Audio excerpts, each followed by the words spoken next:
अनि यो सन्थाल समुदायको व्यक्तिहरूलाई चाहिँ यो समुदायलाई प्राय राजनीतिकमा चाहिँ धेरै युज गर्ने गरिन्छ। यो समुदायमा चाहिँ कस्तो हुन्छ भने देखिएको छ भने एकदम सोझो सिधा विश्वासघात गर्न नसक्ने, विश्वास चाहिँ उनीहरूले कहिले तोड्दैन।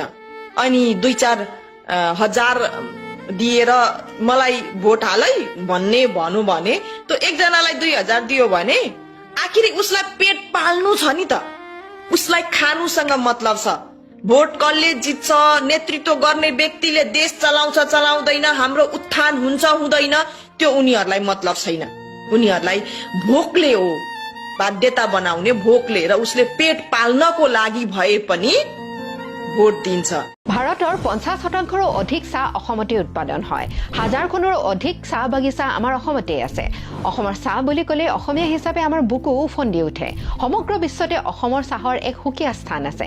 কিন্তু আমাৰ অসমত এই চাহ উৎপাদনৰ ক্ষেত্ৰত আটাইতকৈ ডাঙৰ অৱদান কাৰ আছে জানেনে? আমাৰ আদিবাসী বা বাগানীয়া জনগোষ্ঠীৰ লোকসকলৰ। আহকচোন এই জনগোষ্ঠীৰ লোকসকলৰ কিছু কথা সবিশেষ জানো। যদিও আমি আদিবাসী বা বাগানীয়া জনগোষ্ঠীৰ লোক বুলি কওঁ, ইয়াত কিন্তু 108টাৰো অধিক জাতি জনগোষ্ঠী সন্নিৱিষ্ট হৈ আছে, যেনে সন্থাল, মুণ্ডা, ওৰাওন, গোন, ভূমিজ, খাৰিয়া ইত্যাদি। বৰ্তমান আমাৰ অসমৰ জনসংখ্যাৰ 20%ৰো অধিক লোক বাগানীয়া জনগোষ্ঠীৰ লোকেৰে গঠিত। তেওঁলোকৰ মাজত বেলেগ বেলেগ ভাষা যেনে ওড়িয়া, কুৰ্মালী, গোণ্ডী, সান্থালী ইত্যাদি প্ৰচলিত আছে।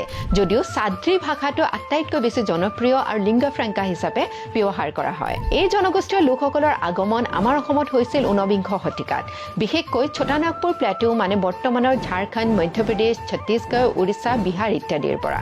আৰু কিছু ৰাজ্য যেনে ৱেষ্ট বেংগল, অন্ধ্ৰপ্ৰদেশৰ পৰাও তেওঁলোকক ব্ৰিটিছে আমাৰ অসমলৈ চাহ খেতিত কাম কৰিবলৈ আনিছিল। সময় বাগৰি যোৱাৰ লগে লগে আমাৰ বৃহত্তৰ অসমীয়া কলা সংস্কৃতিত তেওঁলোকে বহুত গুৰুত্বপূৰ্ণ অৱদান আগবঢ়াইছে। লালপাৰীয়া শাৰী পিন্ধি ঢোল মাদল তাল লৈ কৰা ঝুমুৰ নৃত্য আমাৰ সকলোৰে প্ৰিয়।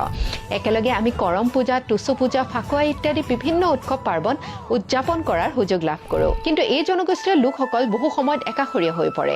সীমিত শিক্ষা, কম মজুৰি, স্বাস্থ্য সেৱাৰ অভাৱ ইত্যাদি বিভিন্ন সমস্যাই এই জনগোষ্ঠীয় লোকসকলক আৱৰি আছে। তথাপিও মুখত এমুকুৰা হাঁহি, মৰম সনা মাতেৰে আমাৰ বাগানীয়া আদিবাসী ভাই ভনীহঁতে অসমৰ অৰ্থনীতি আৰু সংস্কৃতি জীপাল কৰি ৰাখিছে। আপোনাৰ প্ৰিয় আদিবাসী বন্ধু বান্ধৱীসকলক টেগ কৰি ভিডিঅ'টো শ্বেয়াৰ কৰিব নাপাহৰিব। এনেধৰণে আন ভিডিঅ'ৰ লগত পুনৰ লগ পাম। ধন্যবাদ।